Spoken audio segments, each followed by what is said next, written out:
Assalamualaikum warahmatullahi wabarakatuh. Alhamdulillah.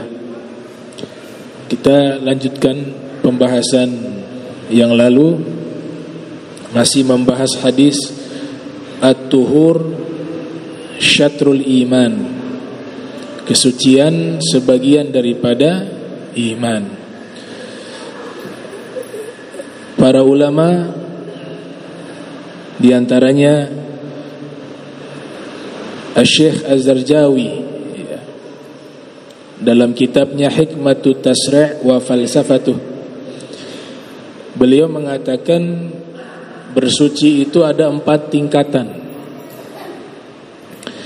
Wa'alam anna at-taharah laha 4 maratib.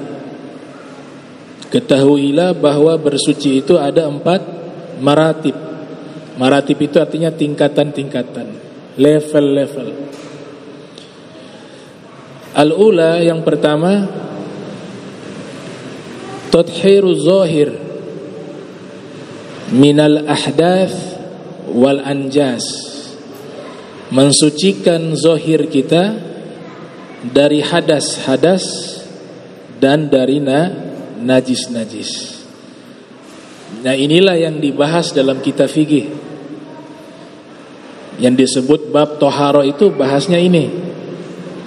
Hadas ada 2, ada al-hadath al-akbar, ada al-hadath al-asghar. Hadas besar, hadas kecil. Najis ada 3. Ada an-najasatu al-mukhaffafah, najis ringan. Najis ringan itu hanya 1. Apa itu? Baul sobi alladhi lam yabluk. Ya, baul sobi alladhi lam yabluk al-haulain. Anak bayi yang usianya belum genap 2 tahun. Walam yakul, belum konsumsi kecuali ASI. Kalau bayi sekarang kan ada makanan. Di sini ulama kontemporer mengatakan kalau sudah memakan selain ASI, dia masuknya najis mutawassithah. Kalau hanya ASI saja selama 2 tahun, maka itu najisnya kencing tersebut najis al-mukhaffafah. Itu juga berlakunya hanya kepada anak bayi laki-laki. Kalau anak bayi atau anak bayi wanita itu, walaupun dia masih bayi, kencingnya itu najis mutawassithah. Nah, itu dijelaskan di dalam kitab Fathul Qarib. Dari mana ulama mengambil istidlal atau mengambil dalil kencing bayi laki-laki dengan kencing bayi perempuan berbeda, padahal usianya waktu itu di bawah 2 tahun. Nah, ini ala sabilil hikmah, ya. Ini jalan hikmah. Nabi menggendong 2 orang anak. Yang di sebelah anak laki-laki, di sebelahnya lagi anak perempuan. Usianya sama, kurang dari 2 tahun. Ini sebenarnya tidak mungkin bayi itu kencing kepada Nabi, gak mungkin. Karena walaupun mereka bayi, secara fitrah itu mengenal Rasul.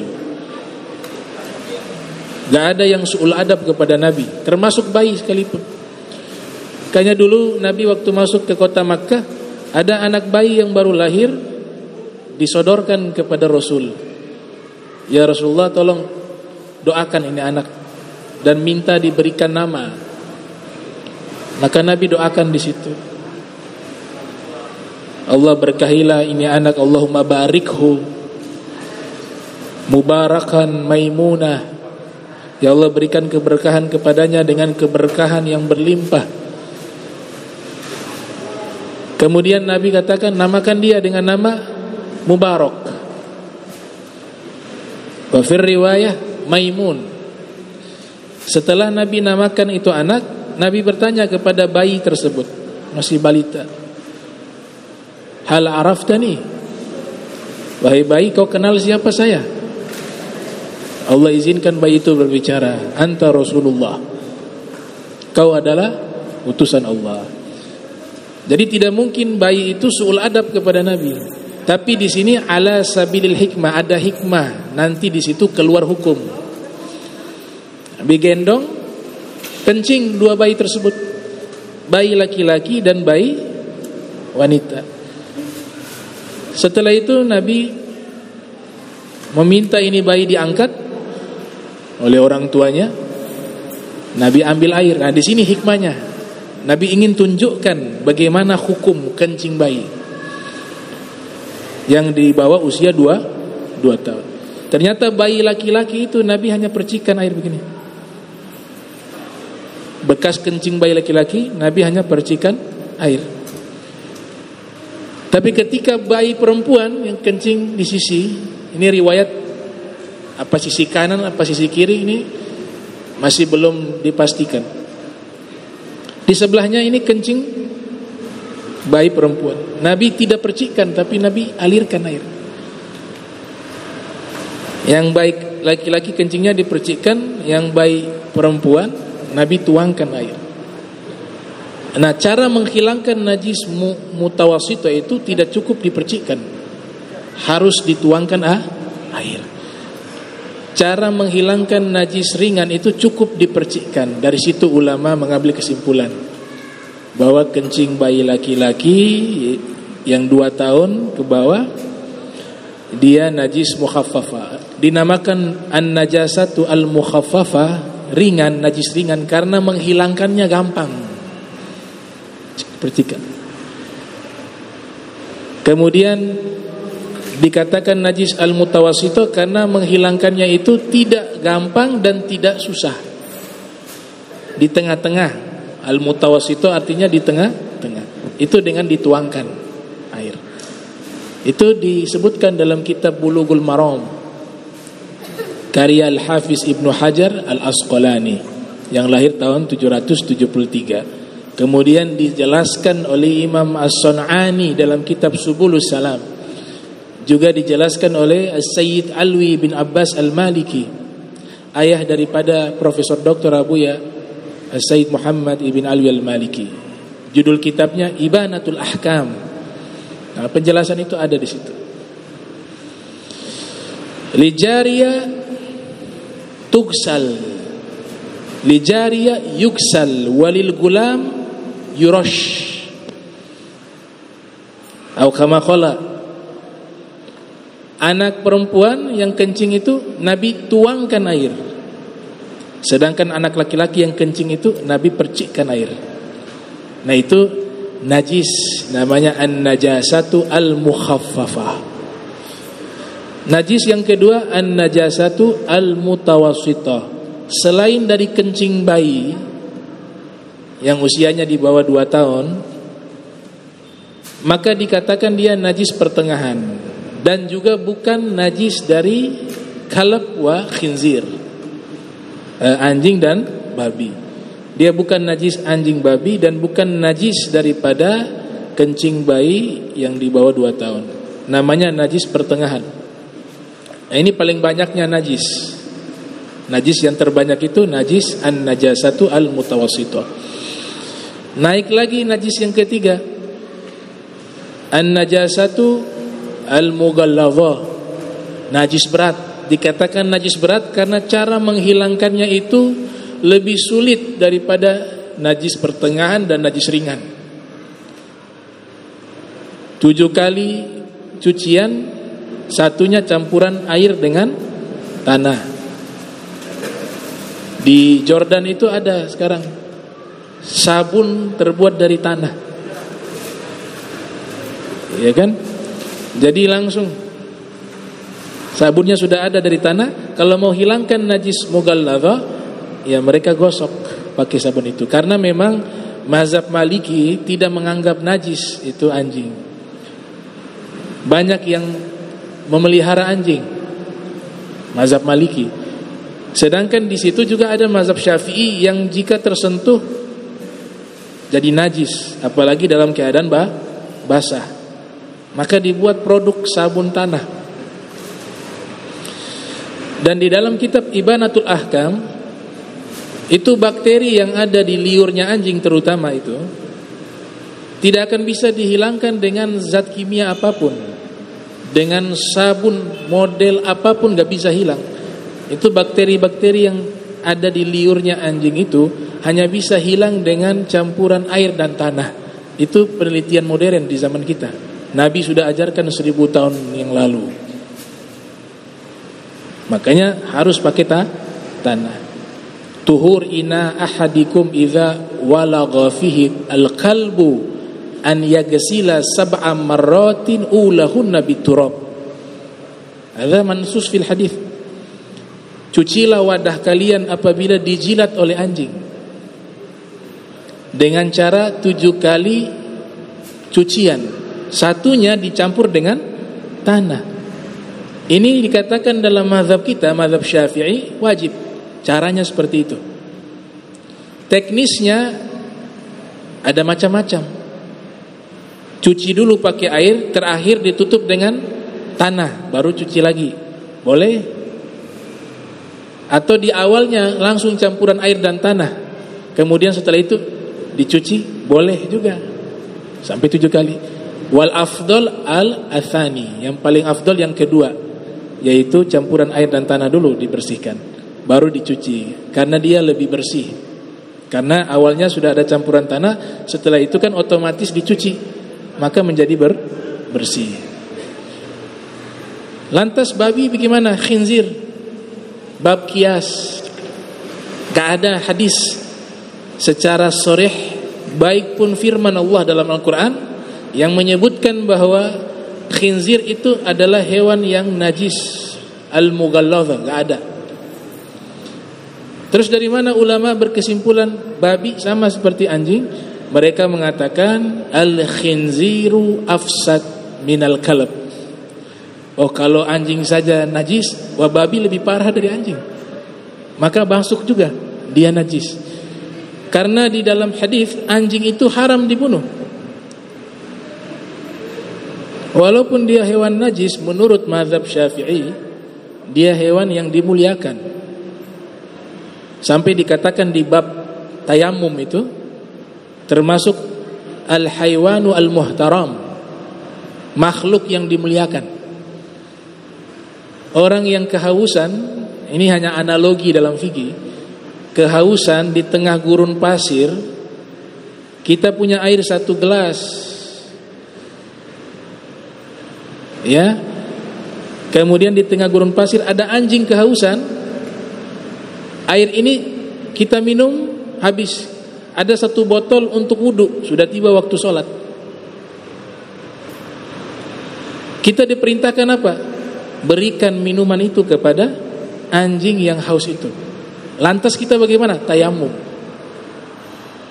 Ya, dihormati.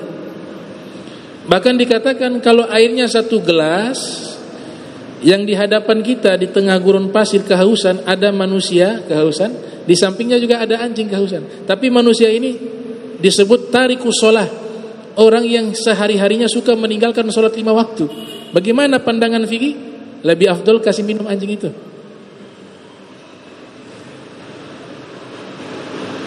Nah, berarti dimuliakan ini. Yang dilarang dibunuh anjing, tapi kalau babi gak. Itu Nabi Isa turun nanti yaqtul khinzir, yada'ul jaziyah. Nabi Isa turun meletakkan sistem ekonomi. Kemudian yang kedua yaqtulul khinzir, membunuh babi. Nah, karena syariat menyatakan babi itu boleh dibunuh, anjing tidak boleh dibunuh, berarti anjing lebih mulia daripada babi. Maka babi ini hewan yang najis mughalladha juga. Karena anjing saja mughalladha, maka babi juga harus lebih lagi. Masuklah dia di bab kias namanya. Tuh.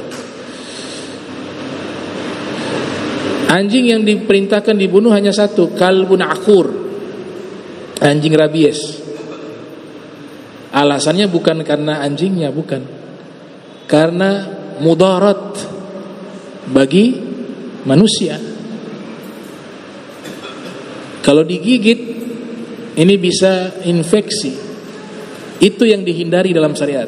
Tapi kalau anjingnya tidak kena penyakit rabies anjing gila itu, maka haram dibunuh.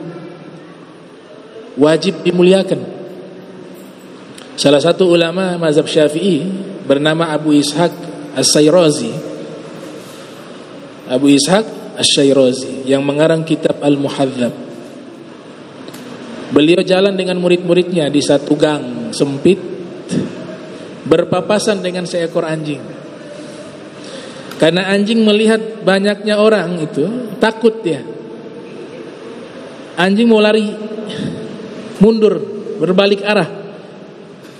Al-Imam Abu Ishaq As-Sayrazi mengatakan ke murid-muridnya, wahai murid-muridku, berikan ruang agar anjing itu lewat.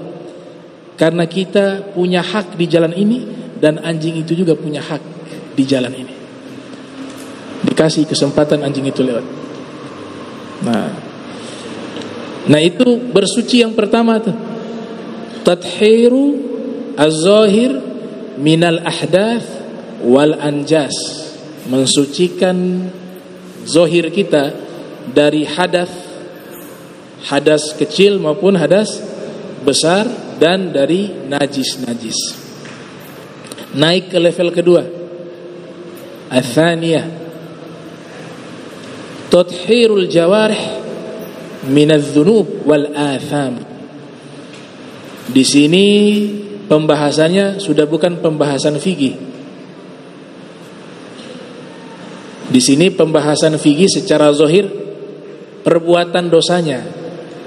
Perbuatan dosanya dibahas dalam fikih, tapi maknawinya tidak dibahas. Bersuci yang kedua ini yaitu mensucikan seluruh anggota tubuh kita dari dosa-dosa. Itu bersuci yang kedua. Dosa disebut ada 7 anggota tubuh kita sesuai dengan 7 pintu neraka. Dosa mata dijelaskan oleh para ulama, khususnya di bidang ilmu tasawuf. Jadi dia masuk ke kajian tasawuf. Abu Thalib Al-Makki menulis kitab Khutul Khulub, menjelaskan secara rinci. Dosa mata diantaranya melihat yang haram, melihat seseorang dengan pandangan meremehkan.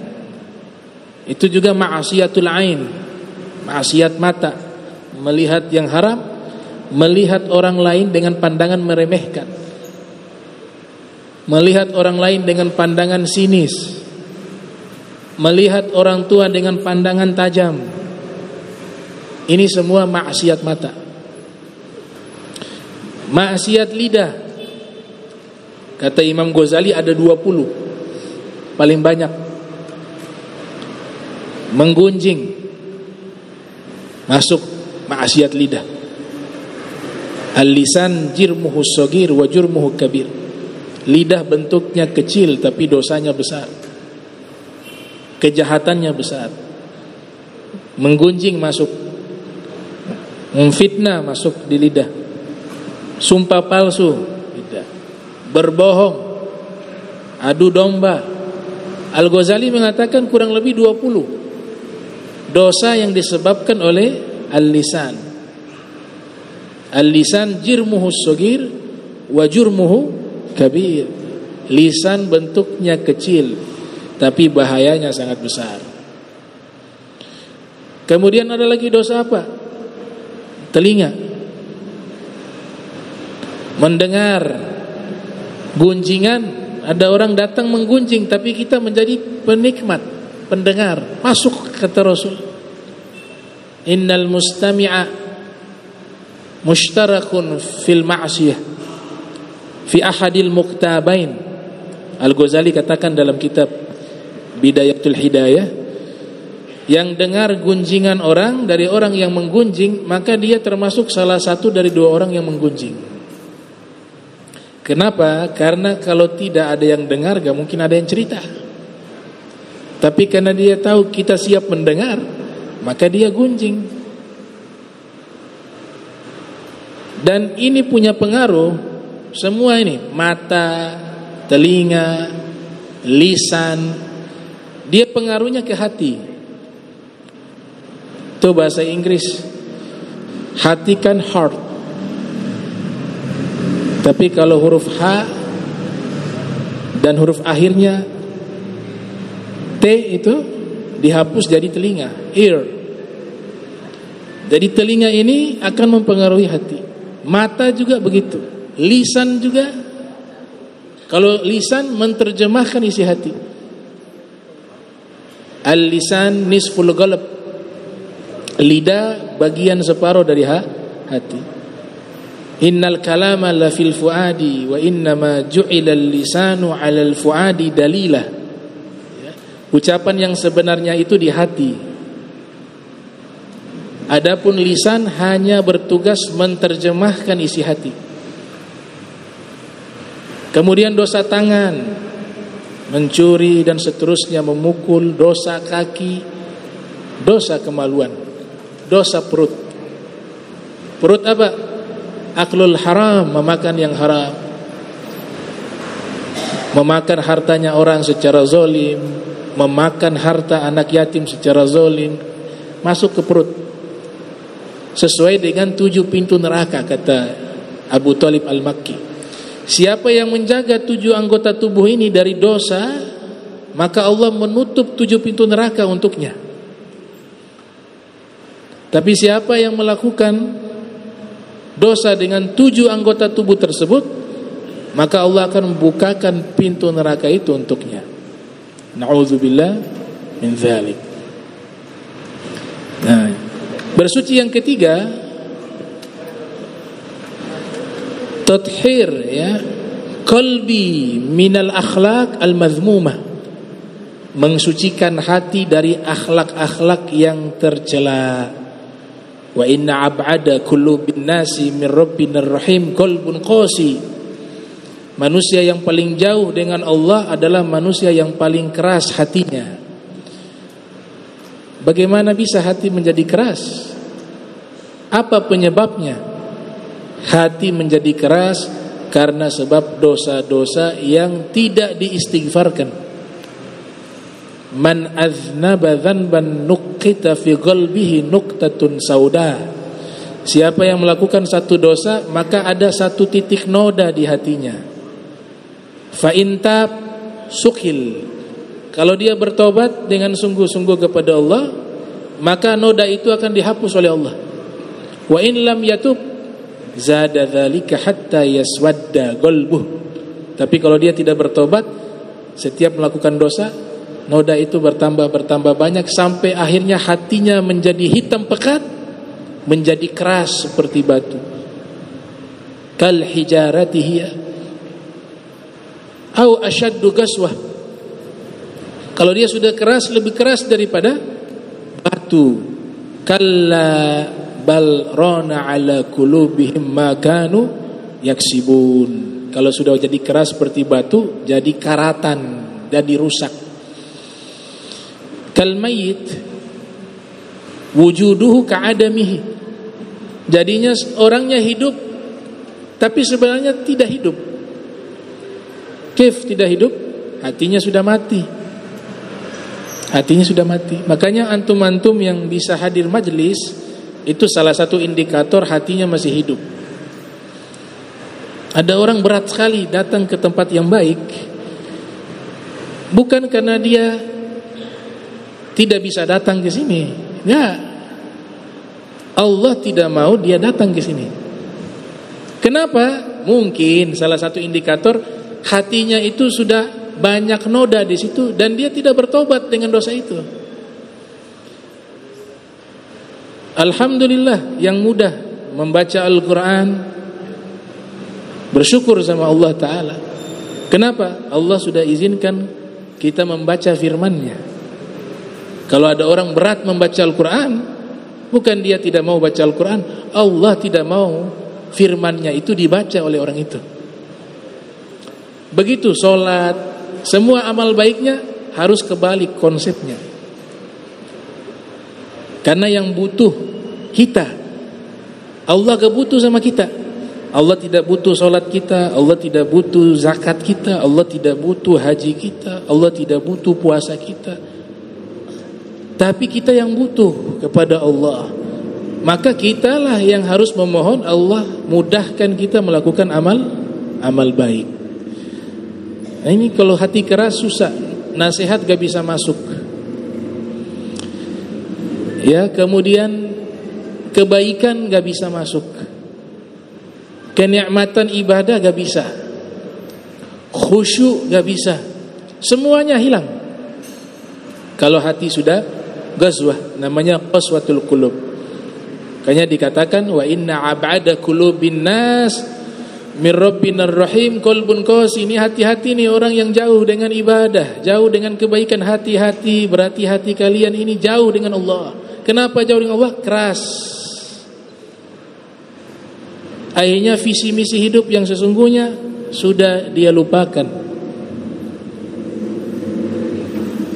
Nah ini tingkatan yang ketiga, tathhirul qalbi minal akhlaq al-madhmumah. Yang keempat, ini level tertinggi nih, tathhirus sir amma siwallah, mensucikan sir yang ada di dalam sanubari dari selain Allah. Yang ada di dalam jiwanya hanya Allah, gak ada yang lain. Ada yang mengatakan ini makomnya para nabi dan para rasul. Para nabi, para rasul itu kalau kita umpamakan khusyuknya mereka susah khusyuk dengan manusia. Lebih mudah khusyuknya dengan Allah dibanding khusyuk dengan manusia. Kalau levelnya kita terbalik, khusyuknya sama Allah susahnya bukan main. Tapi sama manusia kita bisa khusyuk. Kalau cerita itu berjam-jam khusyuk. Tapi ketika sholat hanya beberapa menit, sulitnya luar biasa. Ada ahwalul qulub, ahwalun nufus. Itu memang keadaan jiwa. Magom kita ya levelnya sampai di situ. Bahkan jangankan para nabi, para rasul, para aulia, orang-orang yang dicintai oleh Allah Subhanahu wa taala, para wali-wali Allah, mereka juga demikian. Khusyuknya dengan manusia susah, harus dipaksa biar bisa khusyuk. Contohnya Habib Zain bin Sumaid. Antum bisa lihat itu tasbih tidak pernah lepas dari dulu sampai hari ini. Saking zikirnya itu sudah masuk ke dalam jiwanya. Orang-orang sufi mengatakan uzkurullah, banyaklah mengingat Allah hingga nanti darah dan dagingmu di situ menjadi zikrullah. Bagaimana darah daging menjadi zikrullah? Dia sudah menyatu. Jadi kalau ada tamu datang, Habib Zain kalau ngobrol tetap itu tasbih. Itu sebenarnya pikirannya memaksa untuk khusyuk ke manusia itu susah. Karena lagi fokus nih. Dan melepaskan ini zikir susah. Lihat. Sampai pernah ada tamu datang sholat maghrib berjamaah dengan Habib Zain. Habis sholat maghrib baca wirid, baca aurat. Setelah itu sholat isya, habis sholat isya baca wirid lagi. Selepas itu Habib Zain selesai baca wirid, sholat sunnah. Habis sholat sunnah Habib Zain menghadap makmum, para tamu yang datang, yang sempat ngobrol tadi sebelum maghrib. Kata Habib Zain, kapan datang? Dari mana ini? Padahal tadi sudah ngobrol. Tadi ba'da ngobrolan maghrib sempat ngobrol. Lupa. Tamu faham. Oh, tidak hadir dengan kita di sini. Ia hadirnya ma Allah. Gitu. Nah, itu tingkatan kenapa? Tathhiru sir amma siwallah. Di dalam jiwa mereka sudah tidak ada yang lain kecuali Allah. Tuh. Kalau level sudah sampai di situ luar biasa. Tuh. Nah, kita sekarang khusyuknya dengan handphone. Kalau handphone itu lagi panggil tidak dengar, lagi khusyuk. Bisa berjam-jam, luar biasa. Coba antum bayangkan kalau ini disalurkan kepada zikir. Wah. Al-Imam Ali Zainal Abidin waktu sujud kebakaran rumah, sampai habis itu rumah, posisi masih sujud. Orang-orang teriak, "Ya Imam Ali Zainal Abidin, kebakaran rumah." Beliau tidak dengar, lagi asik sholat. Selesai beliau salam dari sholatnya, lihat rumah sudah habis terbakar. Allah jaga tidak terbakar beliau. Terus ditanya kepada beliau, "Kau tidak rasakan panas? Kebakaran rumah. Kau tidak mendengar suara kami?" Saya lagi asik di dalam sujud, di dalam munajat kepada Allah. Kemudian api yang tadi saya rasakan tidak terasa panas. Kenapa? Karena saya sedang mengingat api neraka. Maka api dunia menjadi dingin. Sagalatsni narul ukhra, kata beliau. Sagalatsni narul ukhra, api neraka menyibukkan diriku hingga aku lupa akan panasnya api dunia. Nah, itu level tertinggi tuh. Tathiru asir amma siwallah, mensucikan sir hati kita, sanubari kita dari mengingat selain Allah. Ini ada khilaf. Ada yang mengatakan level ini manusia biasa gak bisa sampai, khusus para nabi, para rasul. Tapi ada juga ulama-ulama ahli tasawuf mengatakan gak, para aulia bisa sampai juga ke level itu. Ada khilaf di situ. Nah, jadi pemahaman bahwa kesucian itu separuh dari iman, kalau 3 level tadi kita sudah terapkan. Suci secara zahir dari apa? Dari najis, dari hadas. Makanya sunnahnya namanya apa? Menjaga wudu, tajdidul wudu, selalu memperbaiki wudu. Itu kan posisinya sunnah. Sunnah yang dikerjakan oleh Nabi. Nabi selalu dalam keadaan suci. Level kedua, mensucikan zahir daripada dosa-dosa. Level ketiga, mensucikan hati dari akhlak yang tercela. Kalau ini sudah mampu kita kerjakan, baru masuk ke hadis at-tuhur syatrul iman. Bersuci itu separuh daripada keimanan. Sisanya itu separuhnya amal soleh, sholat, ya, puasa, nuntut ilmu agama dan seterusnya. Ada satu riwayat hadis dari Bazzar, Al-Imam Al-Bazzar dalam Musnadnya, juga diriwayatkan oleh Imam Al-Baihaqi di dalam kitab Syu'abul Iman. Memang ini hadis sebagian mengatakan dhaif, lemah, ya. Sebagian para ulama mengatakan lemah.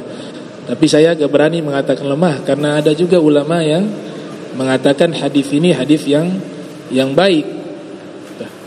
Apa isi hadisnya? Nabi katakan, dakhaltu al-jannah, saya sudah pernah masuk surga, kata Nabi. Dakhaltu al-jannah fa idza aktsaru ahliha al-bulhu.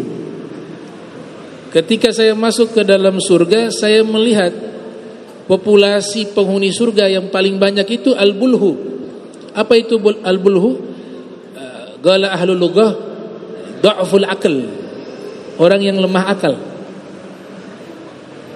Lemah akal. Apa maknanya lemah akal di sini? Ya, sebelum kita bahas makna lemah akal di sini, saya mau sampaikan bahwa ada peringatan keras dari para muhaddithun, ya. Peringatan keras dari ahli hadis. Ada 2 terkait masalah hadis Nabi, karena dua-dua juga disampaikan oleh Rasul. Yang pertama, jangan gampang menyatakan, oh ini bukan hadis Nabi, ini hadis palsu, ini lemah. Hati-hati.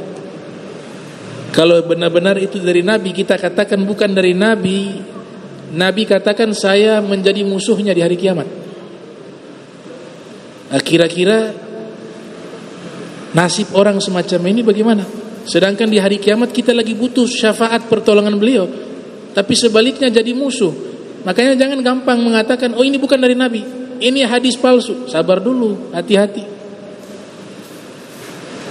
Man radda haditha, siapa yang menolak satu hadis, kata Rasul, balagahu anni, yang disampaikan dariku, fa ana mukhasamutuhu yaumal qiyamah, saya jadi musuhnya di hari kiamat. Fa idza ballagahu anni hadithun lam ta'rifu faqulu Allahu a'lam. Di sini Nabi ajarkan, kalau sampai kepada kalian satu riwayat hadis dan kalian belum tahu nih apakah benar dari Nabi, jangan buru-buru mengatakan oh ini bukan hadis Nabi, jangan. Tapi katakan apa? Allahu a'lam. Allah lebih tahu. Saya gak berani katakan ini bukan hadis Nabi, tapi Allahu a'lam saja. Itu paling aman. Jadi hati-hati itu. Hadis Nabi jangan gampang memalsukan, jangan gampang melemahkan, jangan gampang mengatakan ini bukan hadis Nabi. Teliti dulu. Kalau tidak masuk ke hadis tersebut. Yang kedua, ya ini hadis lemah juga nih kan, dalam pembahasan ilmu hadis sangat banyak. Klasifikasinya banyak, bukan hanya satu. Namanya hadis lemah, selesai gak? Ada kajian mendalam tentang hadis lemah itu. Wa kullu ma'an rutbatil husni qasur fahuwa dhaif wa huwa aksaman katsur. Ya. Pembagiannya sangat banyak. Yang kedua, mengadakan hadis-hadis yang palsu, itu juga ancaman. Bukan dari Nabi, tapi kita katakan itu dari Nabi. Itu juga hati-hati. Namanya hadis palsu, haditsun maudhu'. Wal kadhibu al mukhtalaqul masnu'u 'ala an-nabi fadzalika maudhu'u. Dipalsukan hadis tersebut mengatasnamakan Nabi. Jadi harus diteliti, kalau tidak pakai siag logat atau lahja yang mengatakan Allahu a'lam, paling aman. Kalau ragu teksnya sesuai dengan apa yang disabdakan oleh Nabi, pakai sigot-sigot tamrid. Ya, diriwayatkan kurang lebih seperti ini.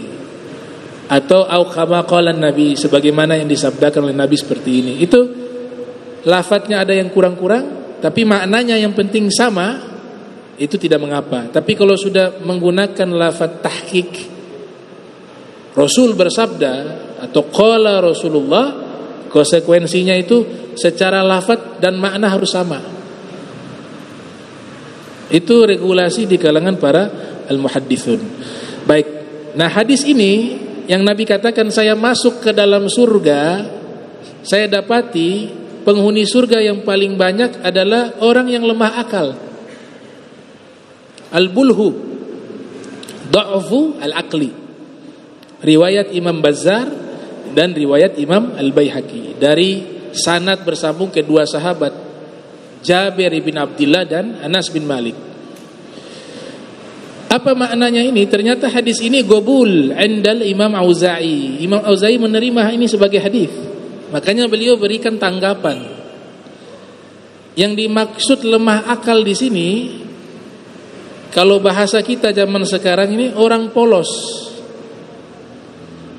Dia ini hanya pandai urusan akhirat. Dia gak ada urusan dengan dunia. Maknanya apa? Gak ada iri hati sama orang. Ya, dia hanya sibuk fil khairat wal hasanat. Fabidzalika falyatanafasil mutanafisun. Dia hanya lomba-lomba di dalam masalah kebaikan. Gak ada urusan dengan masalah ini, masalah itu. Yang sifatnya duniawi gak ada. Gak adanya itu bukan karena tidak mau, ya karena memang jiwanya seperti itu. Tapi kalau bertanya tentang masalah-masalah akhirat, dia jago. Itu namanya al-bulhu, kata Imam Auza'i. Kata Nabi, orang semacam ini paling banyak di surga. Orang yang berarti apa kaitannya? Kesucian. Hatinya suci orang semacam ini. Nah, di sini kita bisa ambil kesimpulan bahwa jenis orang ini ada 4. Yang pertama, alimun bi umuril akhirah wa jahilun bi umuri dunya. Dia pandai dalam perkara akhirat, sibuknya sama akhirat, tapi perkara dunia bodoh. Sampai ada setingkat juga zaman sekarang, kami dapati salah satu dari guru kami di Hadramaut, Allah yarham, kakaknya Habib Umar, Al-Habib Ali Masyhur, mufti. Beliau itu sibuk dengan ibadah, mengajar. Itu saja kesibukan sehari-hari. Handphone gak pernah dipegang, televisi gak pernah dilihat, koran gak pernah dibaca, yang dibaca kitab. Beliau pakar di bidang fikih. Pada waktu itu ada kunjungan Presiden Yaman. Presiden datang berkunjung ke Darul Mustafa, pesantren yang diasas oleh Al-Habib Umar. Diundanglah sang kakak datang, karena ini presiden mau datang, penyambutan. Datang rombongan presiden, kemudian acara berlangsung. Kakaknya Habib Umar duduk, kurang lebih dikatakan di sampingnya itu ada Habib Umar, ada presiden. Selesai bicara, ini Habib Ali Masyhur lagi cari-cari presidennya yang mana. Lihat kanan kiri cari. Mau bertanya gak enak, ada acara. Bertanya ke Habib Umar tidak enak. Sampai acaranya tuntas selesai, pergi ini rombongan, Habib Ali tanya kepada Habib Umar, Habib, presiden itu yang mana? Yang di samping tadi duduk. Jadi presidennya dia tidak kenali. Kenapa? Karena sudah sibuk di dalam urusan ibadah, di dalam urusan zikir, di dalam urusan mendidik, tarbiyah kepada murid-muridnya. Gak ada kesibukan yang lain. Itu contoh di zaman kita. Kata Nabi, yang semacam begini paling banyak di surga. Tapi kalau tanya urusan kitab, waduh, fikih begini. Ulama ini jelaskan begini secara rinci, secara detail. Presiden sendiri tidak kenal. Ini yang pertama, alimun bi umuril akhirati wa jahilun bi umurid dunya. Mana jahil di sini bukan negatif ya. Jahil itu artinya tidak faham, tidak sibuk dengan urusan-urusan duniawi. Ini saya istilahkan dengan orang yang najin, orang yang selamat di akhirat. Yang kedua, alimun bi umurid dunya wa jahilun bi umuril akhirah, fahuwa muflis. Urusan dunia jago dia, tanya apapun dia kuasai. Masalah politik itu begini, masalah ini, wudu gak bisa. Sholat sunnah habis asar, dia tambah sholat sunnah. Ditanya sholat apa? Ba'diyah asar. Kif ba'diyah asar? Gak ada sholat ba'diyah asar. Tapi kalau tanya begini tentang dunia ini, politik begini, dia jelaskan rinci, jago. Begini. Harga emas naik, setiap berapa menit naik dia. Pengamat ini, pengamat itu, wudu gak bisa. Sholat sunnah, bahkan ada sampai sholat gak bisa, bahkan ada Fatihah pun gak bisa. Muflis, orang bangkrut. Ini yang bangkrut, yang sesungguhnya seperti ini. Bukan masalah dagang. Itu Nabi kasih pengertian itu. Kalian tahu gak atadruna muflis? Tahu gak orang bangkrut? Mereka mengatakan yang dagang kemudian gak laku, modalnya juga hilang. Gak, kata Nabi, bukan itu. Kalau bangkrut yang sesungguhnya di akhirat, punya amal kayak gunung, tapi banyak kejahatan yang dia buat di dunia, akhirnya dituntut satu persatu amal pahalanya diambil oleh orang yang pernah dia zolimi di dunia sampai habis. Amal yang segunung itu habis. Datang lagi masih ada yang tuntut. Sudah habis pahalanya, gimana? Oh, dosanya dia diganti ke situ. Itulah muflis kata Rasul, orang bangkrut. Yang ketiga, alimun bi umuril akhirat wa umurid dunya. Ini fahuwa muflih. Ini yang paling terbaik sebenarnya. Yang ketiga, perkara akhirat dia pandai, perkara dunia juga dia pandai. Tuh. Yang keempat ini yang celaka. Halikun jahilun bi umuril akhirah wa umurid dunya. Perkara akhirat dia tidak paham, perkara dunia juga dia tidak paham. Fahuwa halik, dia orang yang celaka. Ya. Jadi hadis ini punya motivasi luar biasa, at-targhib kepada kita bahwa Nabi sudah katakan di sini. Nabi sudah lihat surga, sudah melihat penghuninya. Pertanyaan muncul, Bib, bukankah nanti surga di hari kiamat baru masuk? Gampang bagi Allah, masa depan ditarik ke masa Nabi, gampang. Itu ceritanya perjalanan lintas dimensi waktu. Kan ini ceritanya Al-Isra wal Mi'raj. Nabi masuk surga kan dalam peristiwa Al-Mi'rajnya. Itu bukan perjalanan biasa, subhana. Pakai kata subhanalladzi asra wan najmi idza hawa. Pakai sumpah di situ. Pakai kata subhana, maha besar, maha suci Allah. Jadi Isra wal Mi'raj itu bukan perjalanan biasa, perjalanan luar biasa. Luar biasanya dia perjalanan lintas waktu dan lintas tempat. Dia tidak menggunakan waktu yang ada di dunia. Sehingga Nabi masuk ke dalam surga itu seakan-akan Allah Ta'ala menunjukkan kepada Nabi masa depan nanti orang-orang masuk surga, ini orang-orang, ini keadaan mereka. Nabi lihat di situ, oh paling banyaknya orang-orang yang bulhu. Tentu itu dapat informasi dari wahyu dari Allah Subhanahu wa Ta'ala. Jadi orang yang hatinya bersih, hatinya baik, itu potensi paling besar dia masuk ke dalam surga. Dan ini dikuatkan dengan firman Allah Ta'ala, la yanfa'u malun wala banun, ya, illa man ata Allah biqalbin salim. Al-yawm yauma la yanfa'u malun wala banun illa man ata Allah biqalbin salim. Yang selamat nanti, yang manfaat nanti di hari kiamat adalah orang yang datang bertemu dengan Allah biqalbin salim, dengan hati yang selamat. Dalam tafsir Jalalain dikatakan selamat minadz-dzunub wal atham wal ma'asi.